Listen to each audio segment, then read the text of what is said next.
Hello everyone, welcome to this brand new series called Christiaan's Rhythm Workout. And it's a series that will help you become the best rhythm player you can be.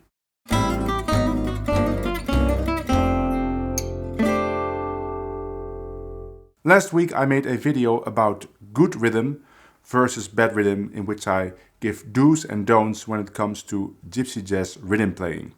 And a lot of people really like that video. I'm getting lots of comments, questions, and it gave me the idea to start this series. Each episode I'm going to show you how I play rhythm for a certain song, show you my exact chord voicings, and of course you can watch that for free on YouTube and you can learn the song like that. And after a while you'll be able to play most songs that people play at jams without any issues. But there's two extra layers for my patrons. For the $5 level, I'll provide a chart, the one that you will see on screen, but now you can download it, which has all the chord diagrams so you can print it out and practice with that. And then for my $10 level, there will be backing tracks that you can play along with. But it's not a regular backing track. It's the backing track that you heard in the beginning of this video. It's only bass. It's a sample, it's not a real bass, but it serves two great purposes. The first one is that it's a lot of fun to play with a bass player, but the second one is that because it's not a real bass and it's programmed to a steady beat, 180 BPM, and because it's only in two, there's only 2 notes per bar, you have to be very steady to be able to play along with the bass and not get ahead of the bass or slow down.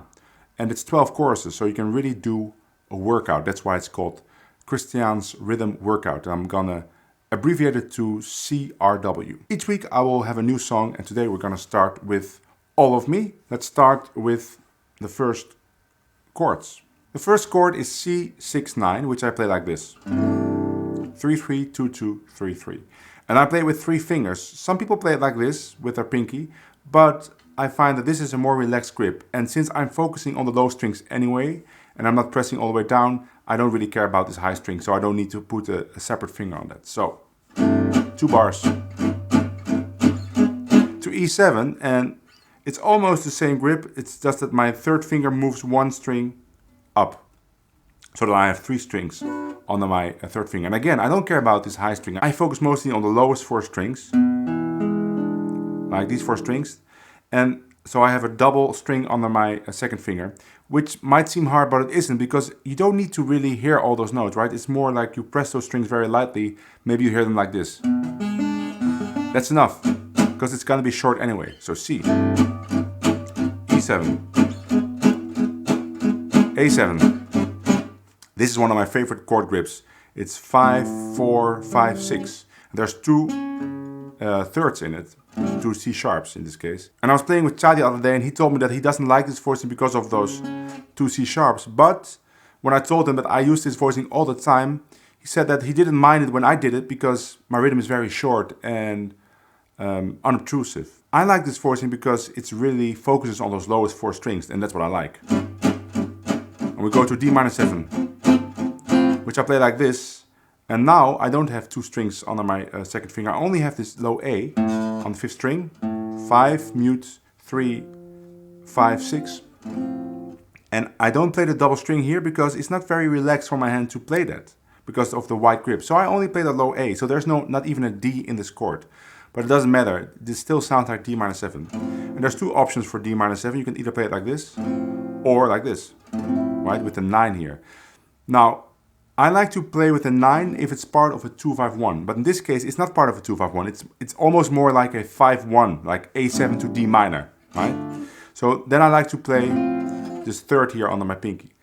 You could even just play D minor 6 and go from A7 to D minor 6 like this. 2, 3, 2, 3 on the middle strings. Also sounds fine. So you can choose, either do or do. Let's play those first 4 bars with a backing track.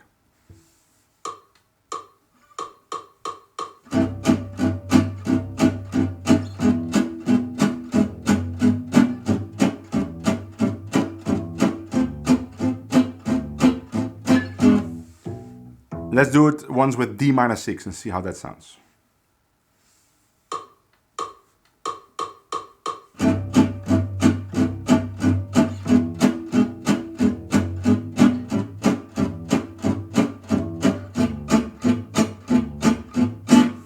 By the way, the guitar I'm playing, maybe you're wondering what this guitar is, because usually I have my Altamira TD. This is also an Altamira. It's the cheapest Altamira, the Altamira Model M. And I thought, you know what? Let's use this guitar, because I get many questions in comments and messages from people asking me what I recommend for their first gypsy jazz guitar. And they don't want to spend a lot of money. And then I always recommend this guitar, Altamira Model M. They're not paying me to say this. They did give me this guitar, but this is a great guitar and it's only $650. Designed by Tommy Davey. If you buy it, I would buy it from him. His site is jungleguitars.com. There's a link in the description. Because when he does the setup, you are certain to have the best possible version of this guitar. And it's a great guitar. I would happily do a concert on this guitar even. So we continue with E7, same. Now notice that in the diagrams it says 6 strings, right? But I focus on those lowest 4 strings, and actually you only hear those lowest 4 strings. I don't want to hear this 9 here, especially not when it resolves to a minor chord like in this case. So it's mostly those low 4 strings, but I did write all 6 strings because that's the grip I'm using. To A minor 7, like this, 5 mute, 5 5 5 5. But then again, I'm only focusing on those lowest 4 strings. Even the string that's muted, I'm still aiming for it, and I talk about that in those rhythm tutorial videos. So E7 to A minor 7, and then D7, which is the exact same voicing as E7, only 2 frets lower. D minor 7, and now I'm playing the version with the 9 to G7. And here again we have that voicing. So let's play those first 16 bars with the backing track.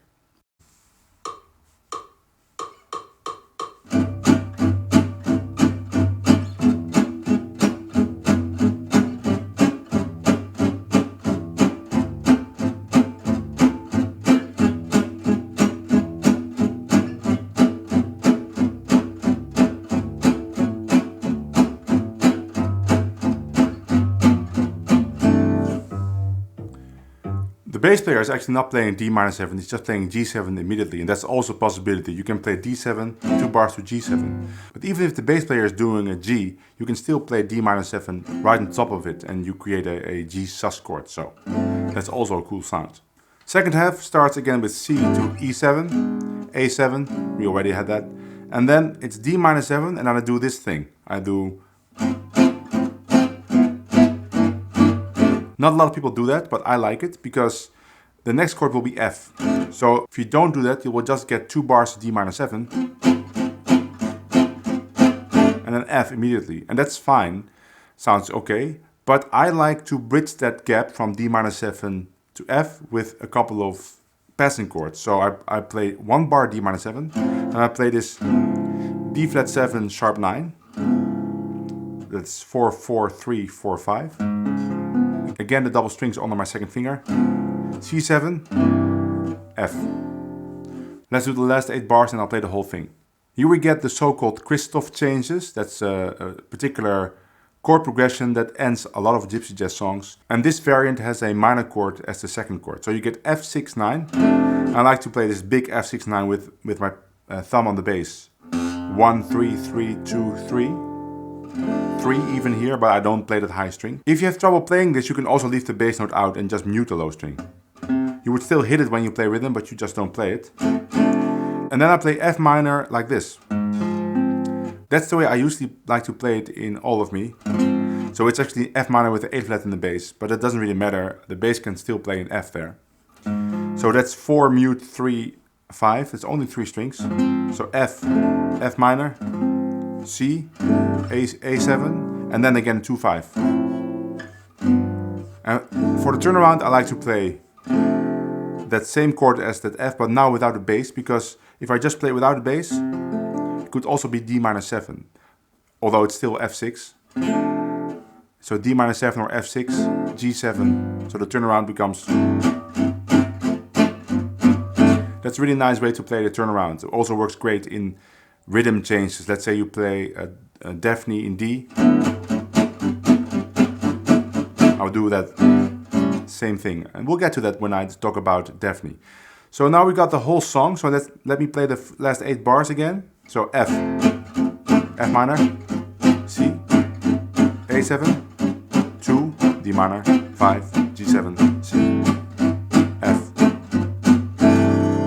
So now I'm gonna play the whole song and I will play 2 choruses. First chorus I will play exactly what's here, but the second chorus I will use some embellishments, which I talk about in those 2 tutorial videos. So watch those if you want to know what I'm doing there.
There you go, some really cool chords to play all of me in the next jam session you're at. Now if you play like this with these chords and the rhythm mechanics I teach in the rhythm tutorial videos, I can assure you that everybody loves to play a solo on top of that. And that's your goal as a rhythm player. Of course, if you want to have access to the chart or the backing track, consider joining my Patreon. And if not, just watch here on YouTube and maybe subscribe, like the video, hit the bell icon, and I will see you in the next video. Bye!